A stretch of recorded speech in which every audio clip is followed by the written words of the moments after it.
First, we'd request immediate expedited discovery in this case. The people have had this case for about almost 3 weeks, and that's more than enough time to gather as much information as they can give to us, especially now that we have two proceedings that we have to answer to, one of them being death eligible. So we are requesting that we get immediate discovery of the New York City Police Department and FBI and federal and state documents.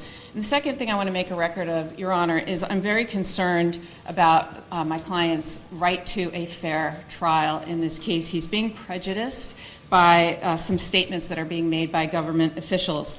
Like every other defendant, he is entitled to a presumption of innocence, but unfortunately, the way this has been handled so far, his rights are being violated. And as you know, Your Honor, there's a wealth of case law guaranteeing his right to a fair trial, but none of the safeguards have been put in place yet here. In fact, it's just the opposite of what's been happening.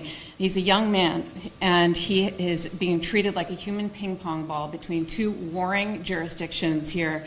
These federal and state prosecutors are coordinating with one another, but at the expense of him. They have conflicting theories in their indictments, and they are literally treating him like he is like some sort of political fodder, like some sort of spectacle.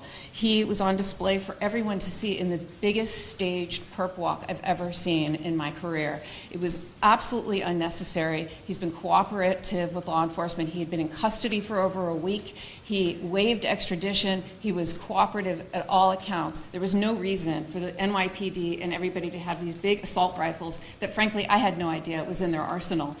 And to have all of the press there, the media there, it was like perfectly choreographed. And what was the New York City mayor doing at this press conference, Your Honor? That just made it utterly political. And as Your Honor knows, under Lauro v. Charles, the Court of Appeals for the Second Circuit has held it to be clearly established that these staged perp walks to the media, unrelated to a legitimate law enforcement objective, is unconstitutional. And I submit there was zero law enforcement objective to do that sort of perp walk. Absolutely no need for that whatsoever. And should know more than anyone of the presumption of innocence that he too is afforded when dealing with his own issues. And frankly, I submit that he was just trying to detract from those issues by making a spectacle of Mr. Mangione. And there are consequences dealing with his own issues. And frankly, I submit that he was just trying to detract from those issues by making a spectacle of Mr. Mangione. And there are consequences to this. He has a right to a fair trial. And I just want to put on the record statements that the mayor made publicly about my client. Nothing saying alleged, for example. And he said, I wanted to send a strong message with the police commissioner that we're leading from the front. I'm not going to just allow him to come into our city. I wanted to look him in the eye and state, you carried out this terrorist act in my city, the city of New York that I love.